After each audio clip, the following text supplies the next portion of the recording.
Esta noche, hoy nos proponemos investigar sistemas que nos permitan experimentar eso que está más allá del cuerpo físico, eso que pertenece a otras dimensiones de la naturaleza y del cosmos. Bueno, ante todo es necesario que los hermanos pongan mucha atención. Hace unos cuantos años acaeció en Roma un caso insólito. Una monja caía constantemente en trances mediunímicos o hipnóticos. Entonces asumía ciertas actitudes, podríamos decir, inmodestas, o tal vez dijéramos obscenas. Se confesó con el señor cura y le relató la cuestión. Lo que pasaba era que ella conservaba un retrato de un novio que había tenido. Le bastaba ver el retrato para caer en esos trances tan extraños, hipnotizado. Durante tales trances estaba pues en la actitud de una mujer que está en la cópula quinta, metafísica. El cura se interesó por el tal retrato y le dijo que se lo trajese. Ella naturalmente obedeció. Días después el señor cura tenía en sus manos aquella foto. No era una foto como las actuales, pues en aquella época la fotografía en sí misma no existía. Más bien era un retrato pintado a mano por algún retratista. Bien sabemos que en aquellas épocas que la fotografía no existía, los artistas solían pintar retratos de personas o hacer retratos de personas en forma realmente maravillosa.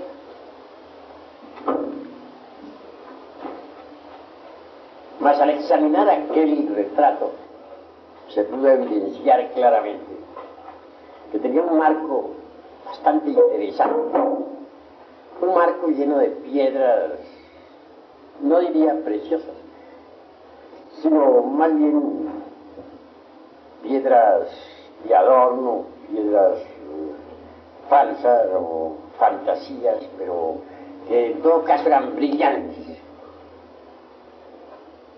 Le bastaba a ella ver tales piedras brillantísimas para caer de hecho en trance hipnótico y hasta mediunímico.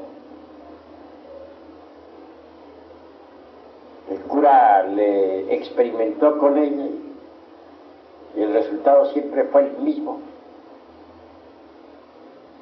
Consultó a otra autoridad más eminente en estas cuestiones y se hicieron distintos experimentos con otros sujetos. Fue entonces cuando la hipnología tomó gran fuerza. Por doquiera surgieron sujetos impresionables, pasivos, que fueron sometidos a sueño hipnótico mediante piedras brillantes.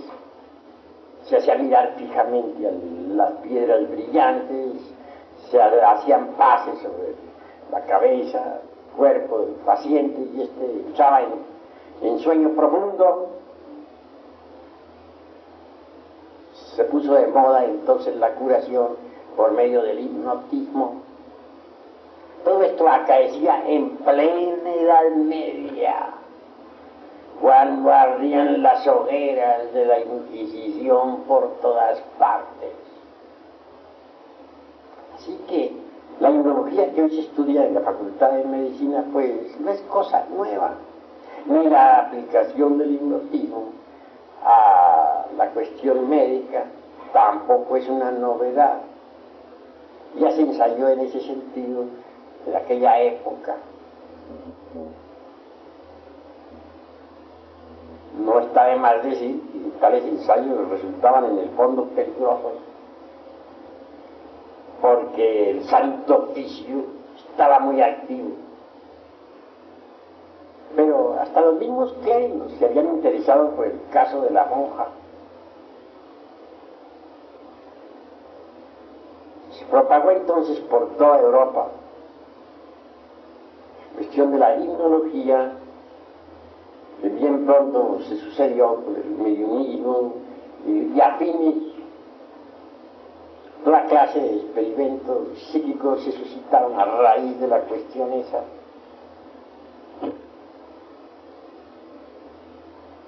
Fue entonces cuando surgieron las más variadas escuelas.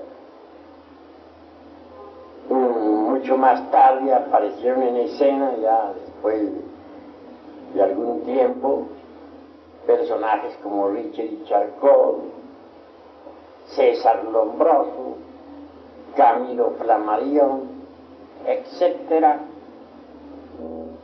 Eso fue más tarde ya, del tiempo. En cuanto a experimentos, los hubo notables, pero mucho más tarde, como resultado de aquellas inquietudes medievales. No está de más recordar, por ejemplo, los experimentos con Eusapia Paladino de Nápoles. Esa mujer despertó inquietudes en toda Europa. En presencia de ella, por ejemplo, una mesa se levantaba en el aire, violando la ley de gravedad. Claro, vinieron sabios a Nápoles, de toda Europa. Iban ellos con el propósito, decían, de desenmascarar el fraude. Gentes escépticas por naturaleza y materialistas. Aquellos científicos empezaron por examinar el organismo físico de Eusapia Paladino. Se examinó la orina, la sangre, etcétera, etcétera. Para los experimentos se utilizó un laboratorio muy bien equipado. A Eusapia Paladino se le sentó en una silla fija en el suelo, debidamente asegurada. De lado y lado había un par de postes de hierro. Se le encadenó, como para que no pudiera hacer ningún truco. Se le envolvió el cuerpo con alambres eléctricos. Hasta los dedos de las manos estaban conectados con alambres eléctricos. Cualquier movimientito, por insignificante que fuese, era suficiente como para que sonara un timbre. Así que ella estaba prácticamente controlada.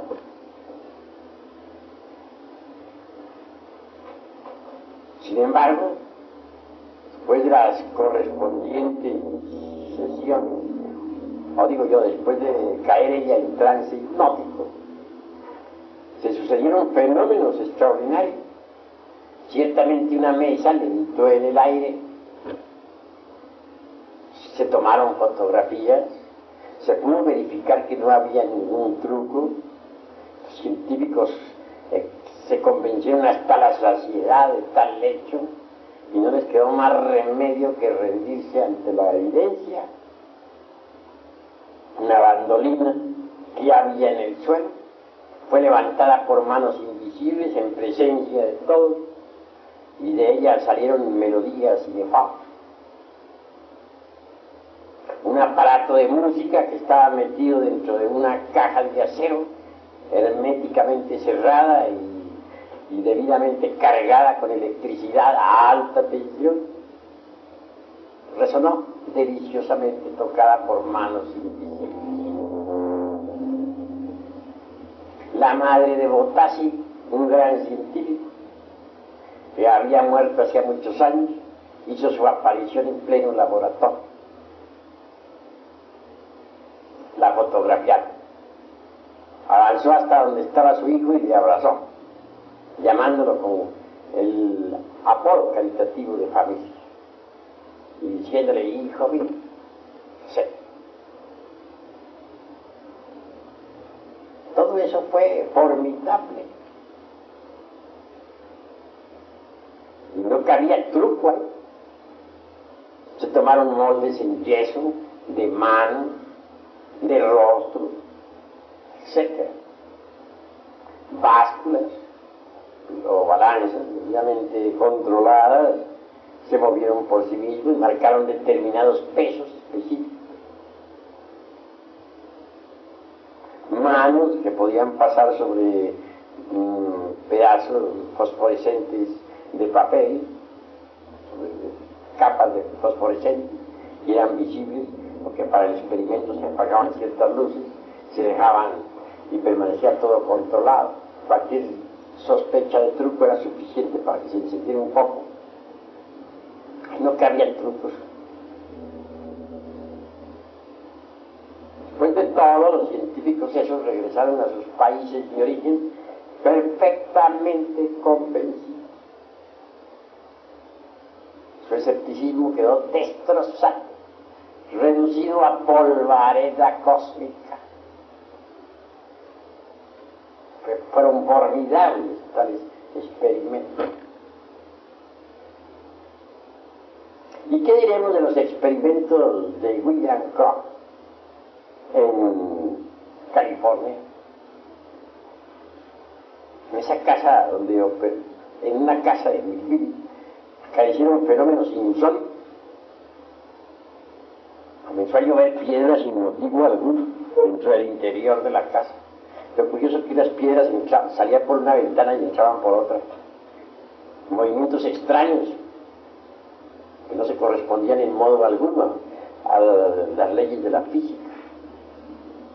Mesas que se levantaban en el aire, sillas que iban y venían flotando en la atmósfera. Cosas extraordinarias. Fue entonces cuando a William Kroc, aquel que descubriera la materia radiante, aquel que la presentara en sus famosos tubos de cristal, me tocaba también experimentar. Él notó que todos esos fenómenos se sucedían en presencia de dos señoritas de la casa, las dos señoritas Fox. Arregló entonces también un laboratorio y invitó a todos los científicos del mundo a estudiar el fenómeno, y comenzaron los experimentos. Estas señoritas eran metidas dentro de una cámara, debidamente encadenadas para asegurarse de que no iban a hacer ningún truco.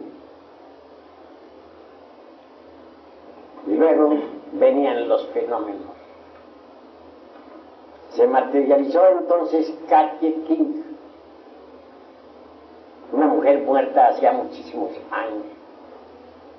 Se hizo visible y tangible en pleno laboratorio y estuvo materializándose durante 3 años seguidos.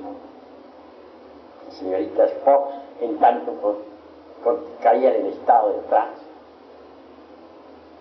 Se nos ha dicho que para esas materializaciones había que utilizar la fuerza vital de esas señoritas. Cierto fue que se condensaba aquella aparición ante todos los científicos. Se tomaron fotografías por cantidades. 3 años seguidos de materialización de Katie King. A los 3 años se despidió de todos los científicos. Dijo: ya he cumplido mi misión aquí en el mundo físico.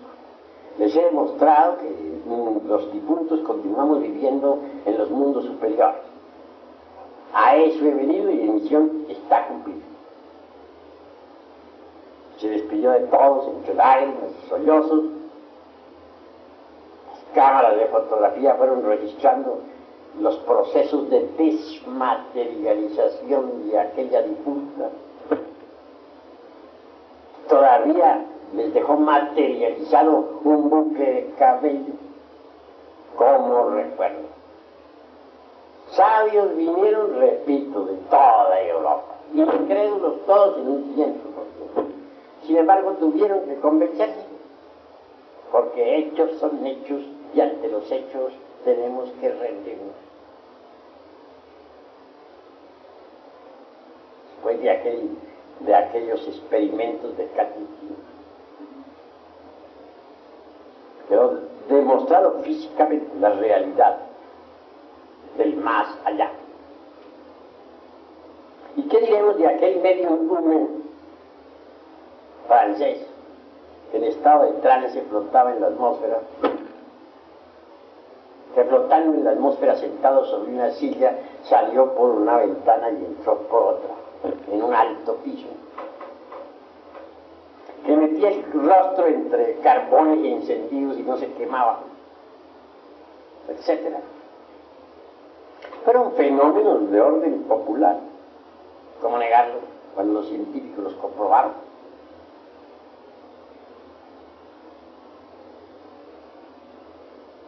Sin embargo,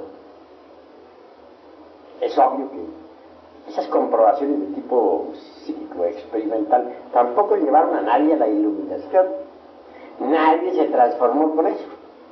Lo único que se consiguió fue demostrar la realidad, pues, de las dimensiones superiores de la naturaleza y del cosmos. Pues nadie se transformó con eso. Toda esa serie de sucesos mediúnicos, todos esos experimentos de tipo psíquico, se hicieron populares y como secuencia o corolario aparecieron escuelas de tipo pseudo-esotérico, pseudo-ocultista, medio mediúnicas, medio espiritistas, medio esoteristas, de todo un poco, que se popularizaron.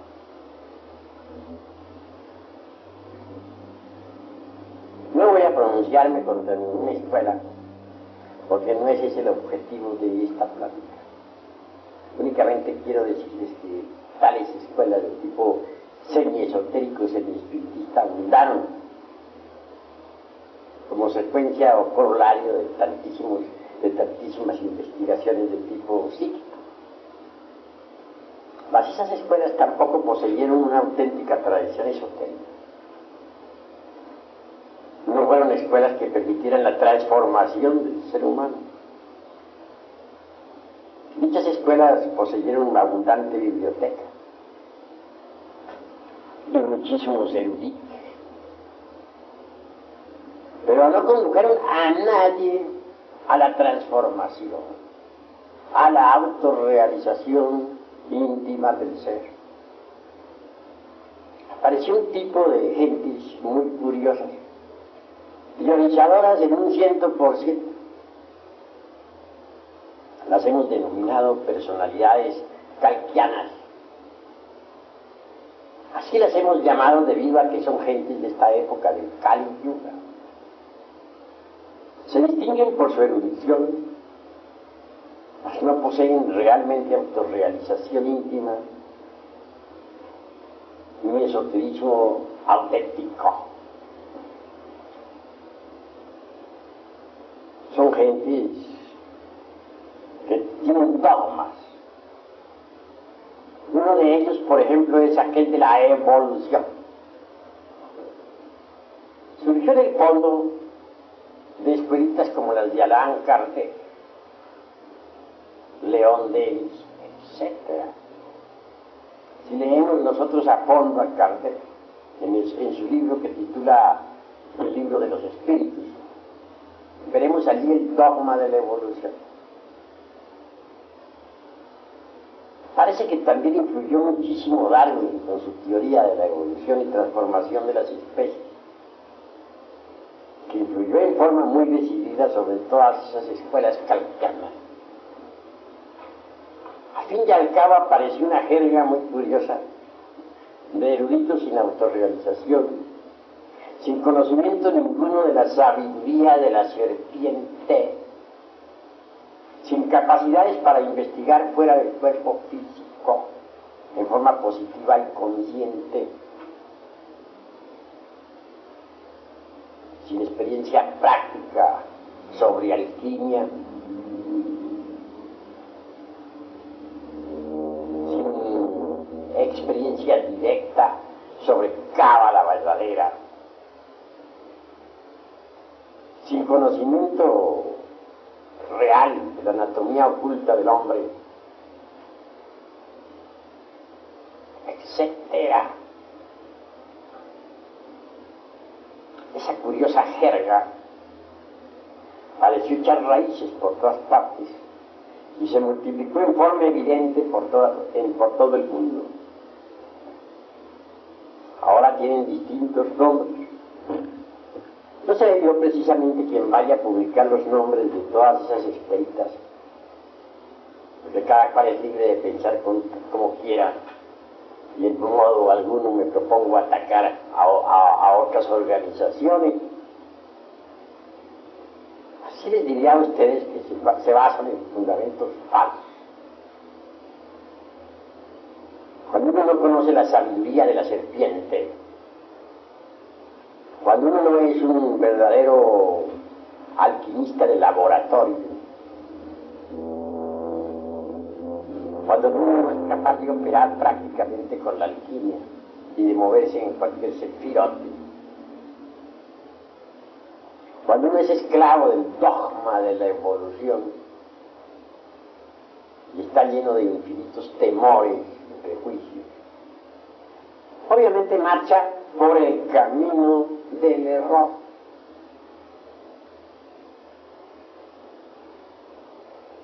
El dogma de la evolución, por ejemplo, es completamente falso. No tiene basamentos sólidos sobre los cuales poder sostenerse. Dice que uno va evolucionando en cada reencarnación, poco a poco, hasta que llegue el momento en que se libera después de millones de existencias. Cuando alguien ha tomado en serio tal teoría, no se preocupa realmente por trabajar sobre sí mismo, porque se dice a sí mismo, pues algún día llegaré, si no llego ahora llegaré dentro de 1.000.000 de vidas.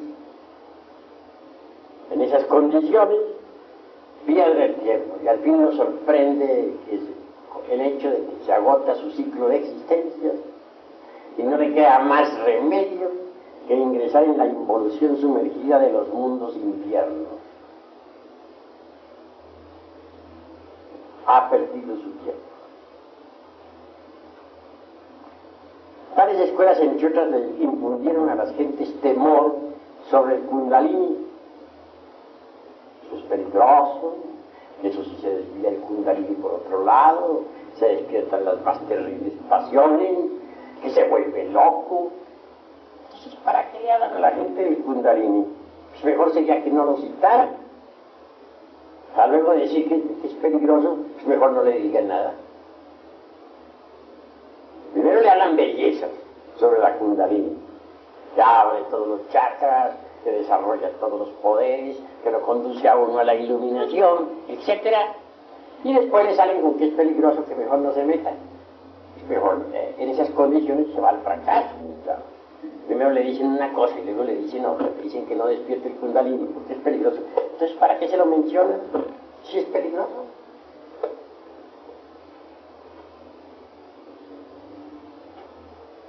Esas son las jergas en que viven actualmente los pseudoesoteristas y pseudocultistas. Gravísimo, ¿eh? Evolución, obviamente existe, no negamos esa ley. Pero al lado de la ley de la evolución existe otra. Por contrapunto, por oposición, existe la de la involución. Estas son leyes meramente mecánicas que nada tienen que ver con la autorrealización íntima del ser. Hay evolución en el grano que germina, en el tallo que crece, en el árbol que ha echado ramas y frutos. Hay involución en la planta que se marchita, que decrece y al fin se convierte en un montón de leños. Hay evolución en la criatura que se gesta dentro del vientre materno, en el niño que nace, que se desarrolla, en el adolescente, en el joven que lucha por la existencia,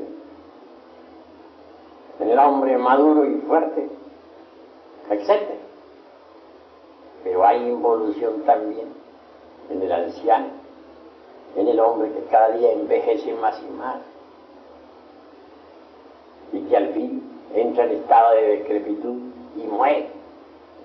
Procesos meramente naturales. No negamos en modo alguno la existencia de estas dos leyes.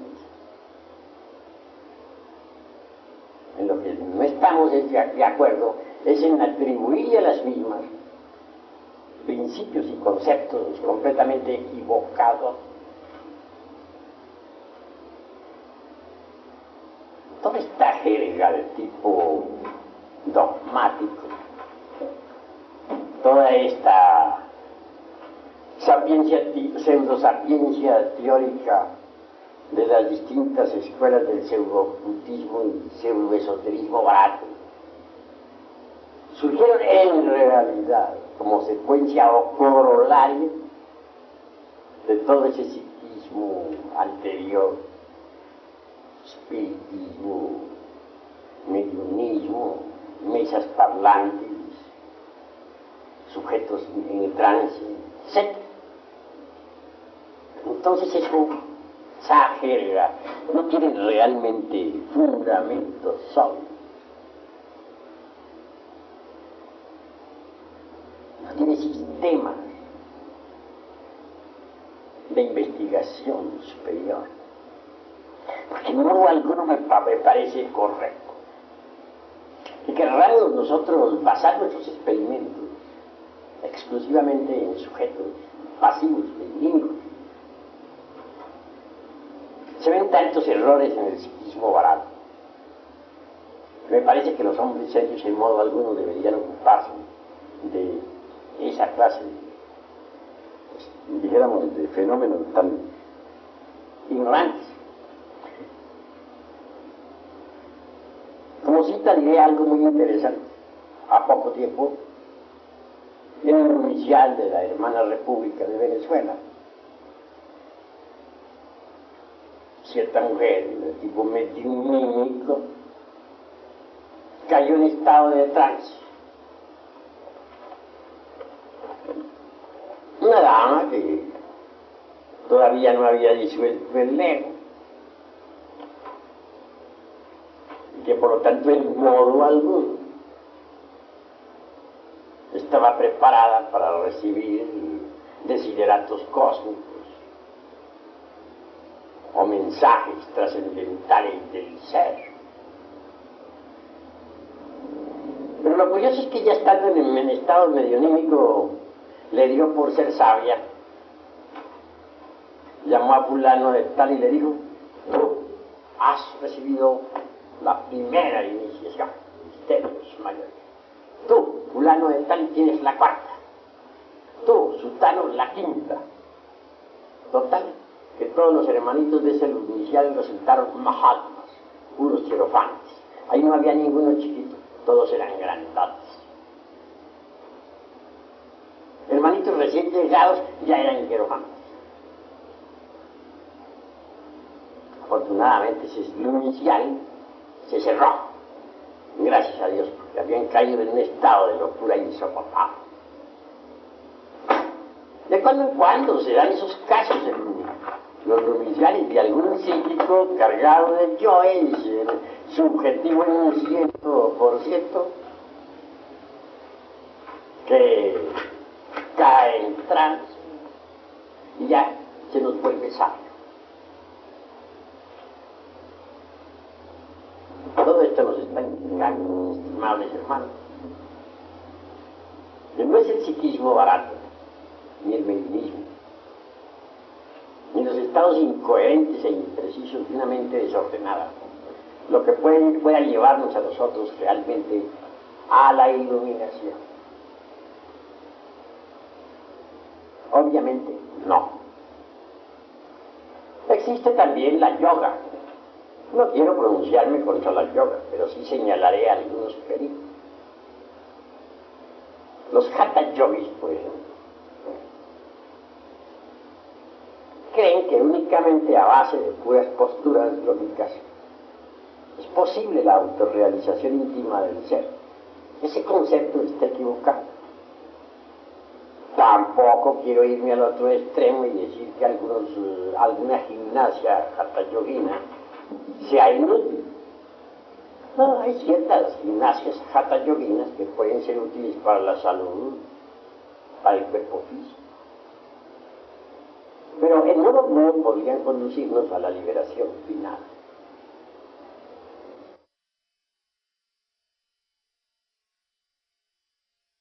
Se trata de buscar camino. Sucede que la humanidad vive metida en un laberinto sin salidero por ninguna parte. Pero conclusión que ahora vayamos hacia los Himalayas. En el Tíbet hay multitud de anacoretas que se encierran en cavernas de por vida. Sus gurús les han enseñado diversas técnicas de la meditación. Algunos se han convertido en atletas, otros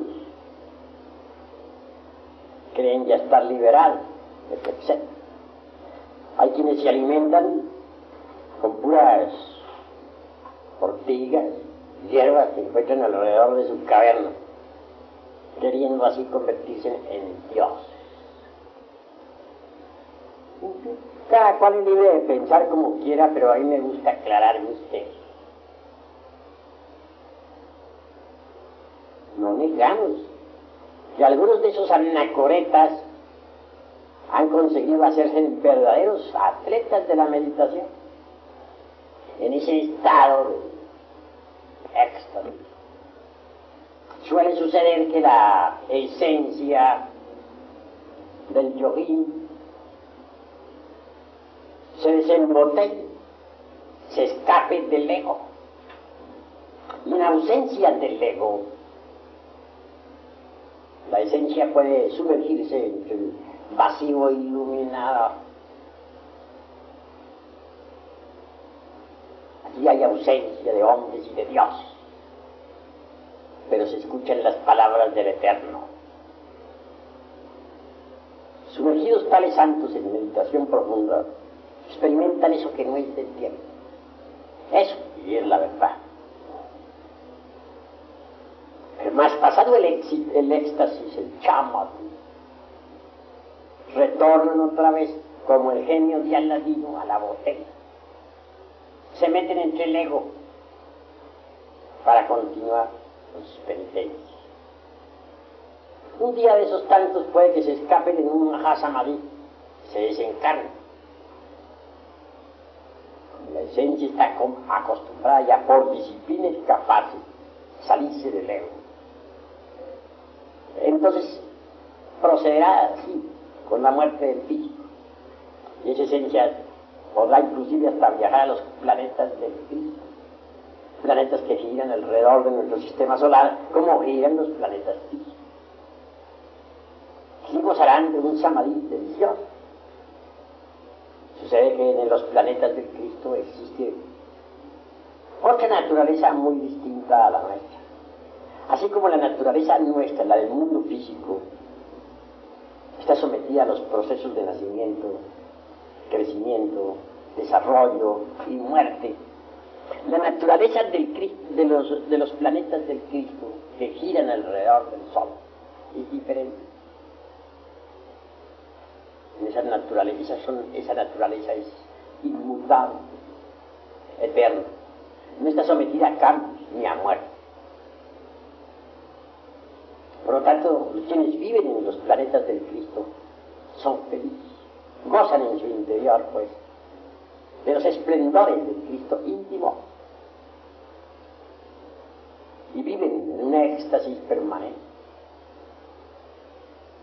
Así estos yoguines desembotellados gozarán por un tiempo de la felicidad de los planetas del Cristo, podrán flotar en el ambiente circundante, mas con asombro tales yoguines verán que no son habitantes de esos mundos, se les admite de visita, pero que realmente no tienen derecho a existir allí.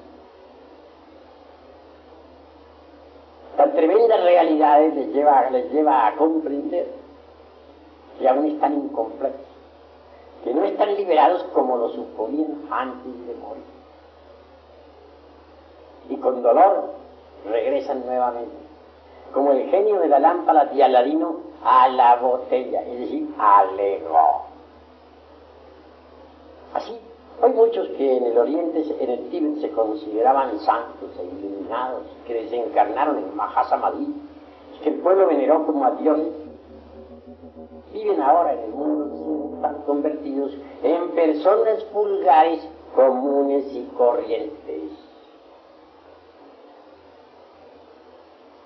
De manera, pues, que si uno no aniquila el ego, no logra la liberación final. Esa es la cruda realidad de los hechos. Aunque practique muchos ejercicios yógicos, aunque se encierre en cavernas aislados del mundo, alimentándose con hierbas por ahí silvestres, etc. Si no destruye el ego, no se libera. Bien. Se ha hablado mucho en las escuelas de tipo pseudo-esotérico y pseudo-mística sobre la constitución septenaria del hombre. Todas esas escuelas kalkianas que diríamos, tienen abundante biblioteca. Hay obras donde se menciona claramente los 7 cuerpos del hombre y donde se afirma en forma enfática que toda criatura humana tiene ya los 7 cuerpos. De acuerdo con eso, todos ya son maestros. ¿Pero a qué se deben esos errores? Pues a erróneas interpretaciones sobre la cultura oriental.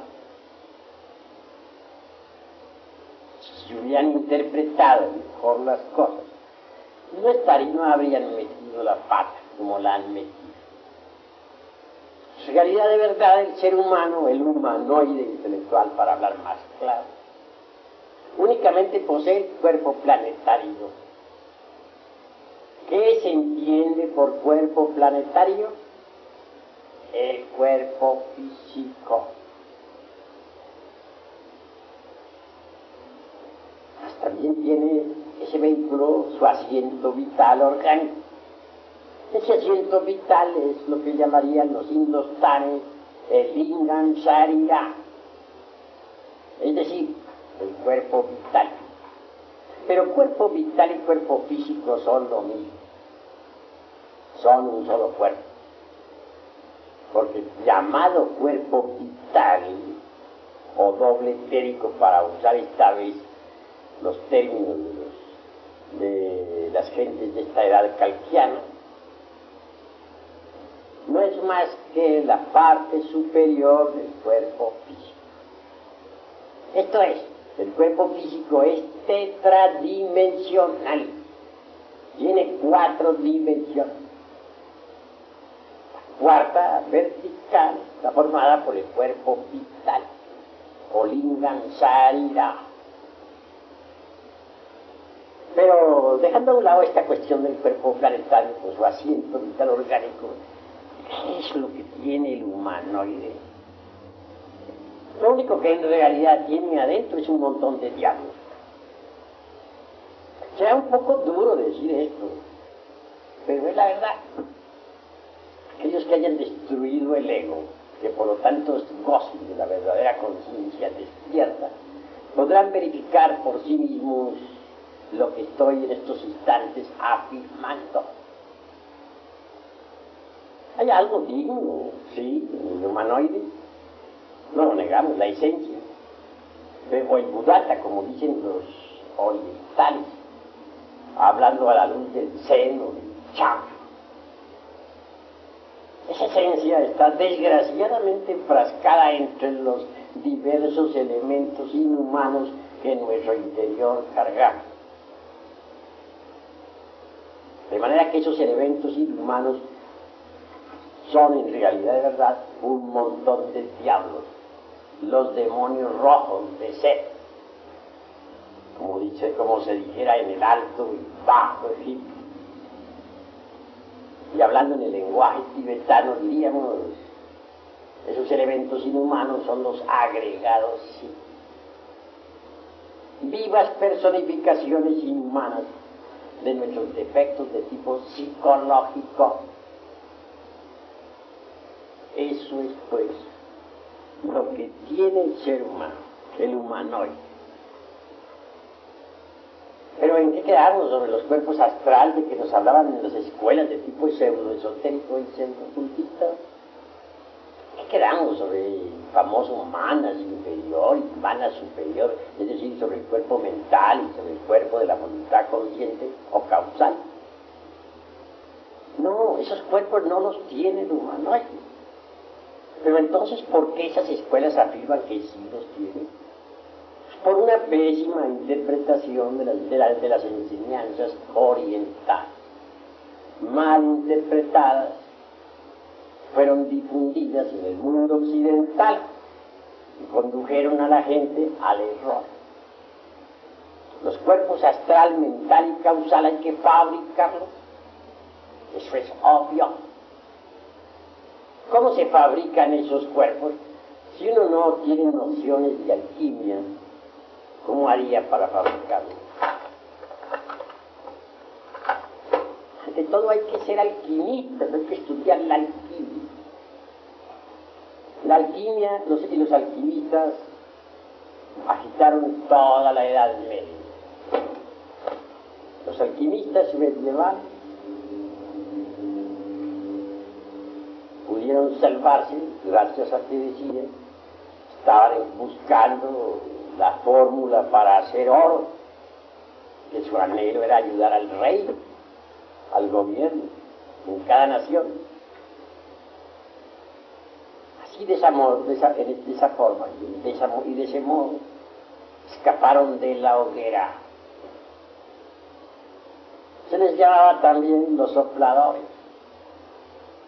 En casa de los alquimistas nunca faltaba todo un laboratorio. Ahí se veían unos enormes fuegos de esos antiguos para estar soplando el fuego. Se veían crisoles, se veían enormes ollas, chimeneas, etcétera, etcétera, etcétera, todos los utensilios propios del laboratorio. Cuando alguien visitaba la casa, sabía que se encontraba en presencia de un alquimista. Algunos hasta podían fabricar jabones también como para disimular la cosa, pero por lo común, todos esos artefactos y utensilios del laboratorio no eran más que el símbolo viviente del cuerpo de doctrina. Se había tomado la alquimia de Egipto, la trajeron a Europa los árabes y la aceptaron muchísimos monjes medievales, eminentes maestros, etc. Ahí tenemos, como para citar algunos personajes, al abate Tritemo, un monje benedictino, alquimista. Fue el maestro nada menos que de Paracelso, otro gran médico y alquimista, que logró la transmutación del plomo en oro y que también consiguió la piedra filosofal y el elixir de la larga vida. Paracelso aún vive todavía. Personalmente yo le conozco. Quienes crean que Paracelso murió están muy equivocados. Y en cuanto al doctor Juan Pablo, médico encantador y mago, que viajara en su caballo desde Praga hasta Varsovia, que asombrara a todo el mundo en aquella época, transmutó el plomo en oro y aún existe. El único que sí no logró mayores triunfos de entre los tres discípulos del abate Tristán fue Cornelio Agricola. Este hombre cometió el error de ponerse a teorizar. Se pasó su vida razonando, sacando silogismos, prosilogismos, metido dentro del círculo vicioso del razonamiento. Cuando quiso hacer la gran obra, ya estaba muy viejo. No pudo, murió. Le sorprendió la muerte luchando por disolver el yo, queriendo tomar posesión de sí mismo. Pero no llegó, fracasó. Mediante la alquimia, aprende uno a fabricar el mercurio de los sabios, con el que puede fabricar los cuerpos existenciales superiores del ser, indubitablemente transformando el exiohari, es decir, el esperma sagrado. Se elabora el mercurio de los sabios. Indubitablemente, tal materia venerable tiene que pasar por algunos procesos de purificación antes de ser útil. Esa materia venerable, esa agua misteriosa, pasará por las operaciones aritméticas de suma, resta, multiplicación, división de principios antes de ser útil. Es obvio que en principio tal materia venerable, resultado, como ya dije, de las transmutaciones del esperma, es negra. Mas si se logra refinar el sacramento de la Iglesia de Roma, Roma a la inversa se lee amor, entonces se vuelven esas aguas blancas. Y si se continúa con el proceso de refinamiento sexual, al fin las aguas blancas se tornan amarillas. Al llegar a estas alturas, el azufre es liberado de sus prisiones o centros magnéticos ubicados en los infiernos atómicos de la onda. El azufre es el fuego y es liberado. Este se mezcla entonces con el mercurio y así obtenemos el mercurio azufrado, que asciende por el canal medular espinal hasta el cerebro. El excedente de tal mercurio, después de saturar las células orgánicas, viene a cristalizar dentro de nuestro cuerpo en la forma extraordinaria y maravillosa del vehículo astral o sideral. Quien posee un cuerpo astral sabe que lo tiene, porque puede andar con él, puede flotar en el espacio con él, puede transportarse a otros mundos con el mismo, etc. Es una especie de doble organismo, extraordinario, formidable, maravilloso. Una vez que uno se encuentra en posesión de un cuerpo astral, puede darse el lujo de crear para su uso particular un cuerpo mental, este viene a ser el resultado también de las condensaciones del mercurio. Cuando el mercurio condensa en la forma del cuerpo de la mente, nos transforma. Alguien que posee un cuerpo mental puede absorberse la sabiduría de la naturaleza. Tiene acceso a todos los templos de Hermes Trismegisto, el 3 veces grande Dios y de todo. Cuando uno ya ha logrado tal éxito, está preparado para fabricar el cuerpo de la voluntad consciente. Este también viene a cristalizar con las condensaciones del mercurio de los sabios. Así que alguien que tenga los cuerpos físico, astral, mental y causal, de hecho, puede recibir los principios étnicos, búdicos o anímicos que lo convierten en hombre real. Esto quiere decir que antes de ese instante no se es hombre. Antes de ese momento uno no es más que un animal intelectual. Un profesor de medicina en el Distrito Federal decía que estos seres humanos que se llaman no son más que mamíferos racionales. Decir mamíferos racionales o mamíferos intelectuales pues es lo mismo. Hagamos pues una plena diferenciación entre lo que son los mamíferos intelectuales y lo que es el hombre. Solo quien posea esos vehículos es hombre. Ahora bien, una cosa es ser hombre real y otra cosa es tener capacidades para ser un investigador competente de la vida en los mundos superiores. Un hombre puede ser hombre en el sentido más completo de la palabra y sin embargo no ser un investigador competente de la vida en los mundos superiores. Para hacerlo tiene que eliminar el ego.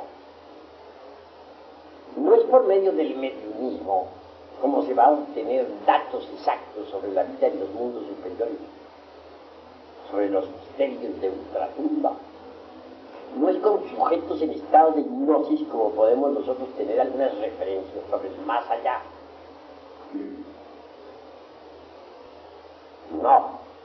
Quien quiera, verdad, convertirse en un iluminado, en un hombre consciente, en un investigador de verdad en los mundos superiores, tiene que destruir el ego. Es decir, pasar por la aniquilación budista que tanto martiriza, que tanto molesta de verdad a los fanáticos de las escuelas pseudoesoteristas y pseudoocultistas. Mas si uno no pasa por la gran aniquilación, si uno no logra dejar de existir aquí en los mundos internos como ego, jamás tendrá tampoco la lucidez verdadera, la objetividad exacta, como para poder en verdad ser un investigador serio e idóneo de la vida en los mundos superiores. Un sujeto en estado de hipnosis subjetivo hablará del más allá, dirá que fulano de tal es un Mahatma, citará muchas cosas absurdas, porque no tiene objetividad. Es en realidad de verdad una esencia embotellada entre el ego. Para ser investigador idóneo se necesita que el ego sea aniquilado. Si el ego pasa se reduce a polvareda cósmica, la conciencia, el ser, queda completamente libre. Una esencia, una conciencia libre, es una conciencia iluminada, una conciencia que podrá directamente experimentar lo real, una conciencia verdaderamente emancipada, idónea para la investigación. Solo una conciencia así podrá informarnos sobre las vidas anteriores, sobre los mundos inefables, sobre el karma, la ley,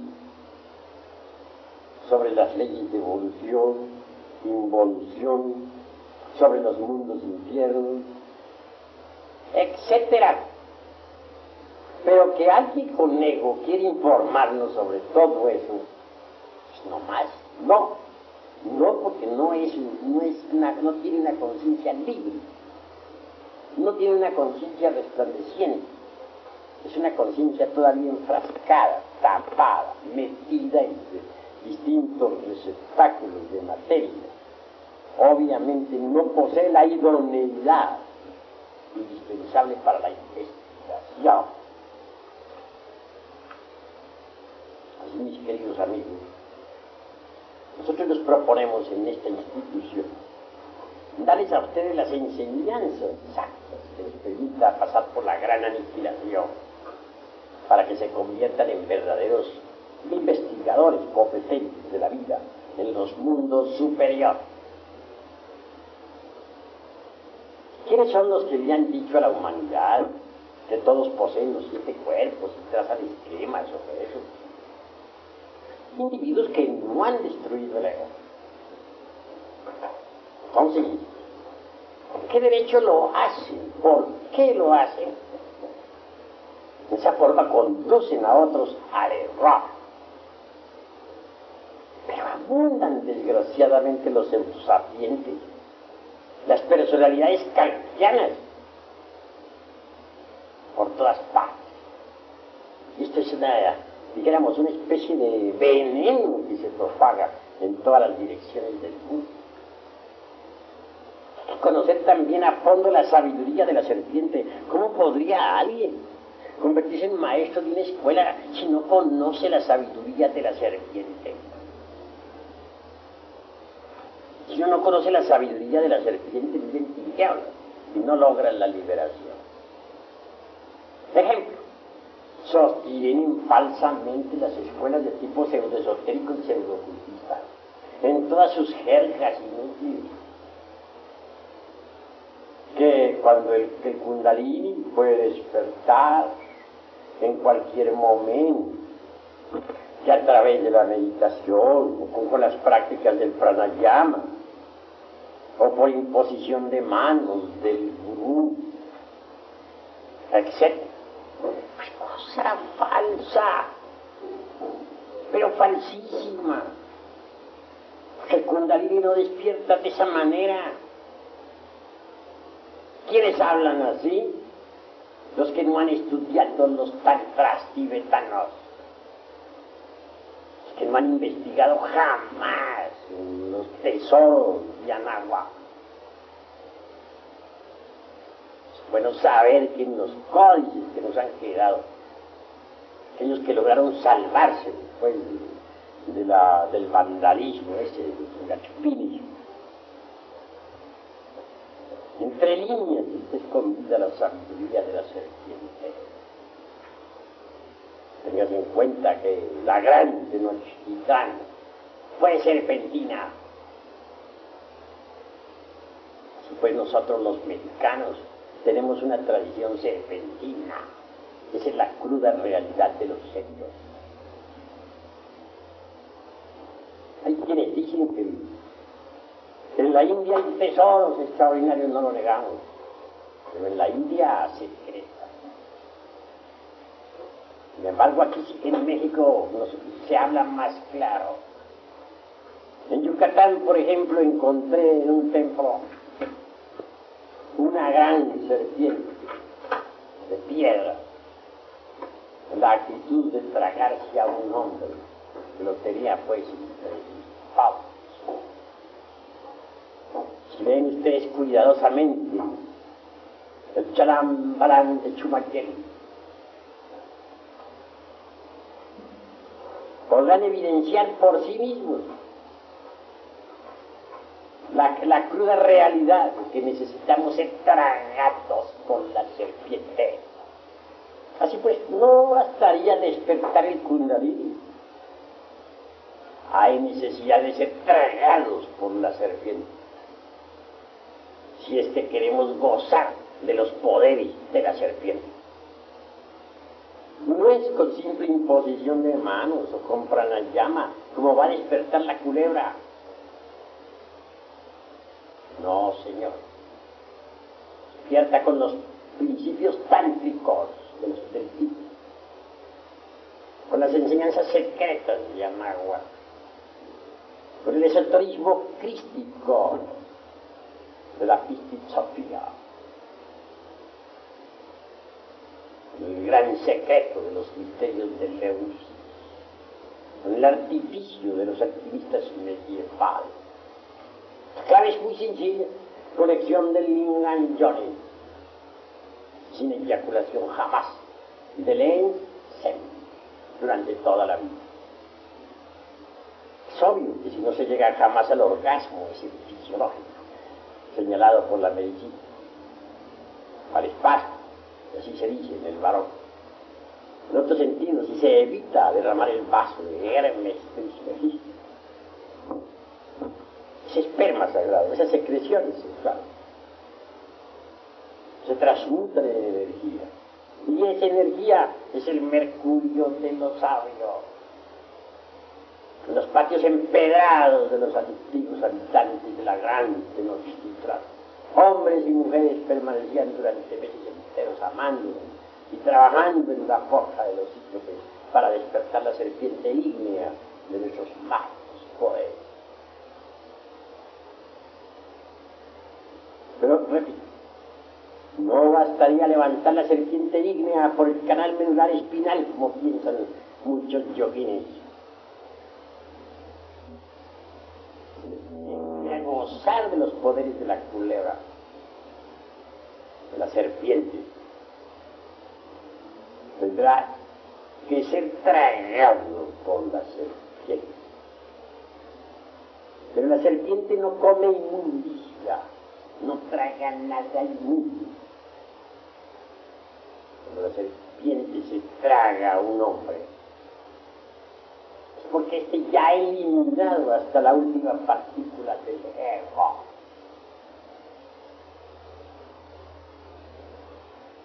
Decía precisamente el conde San Germán, alguna vez dejó una nota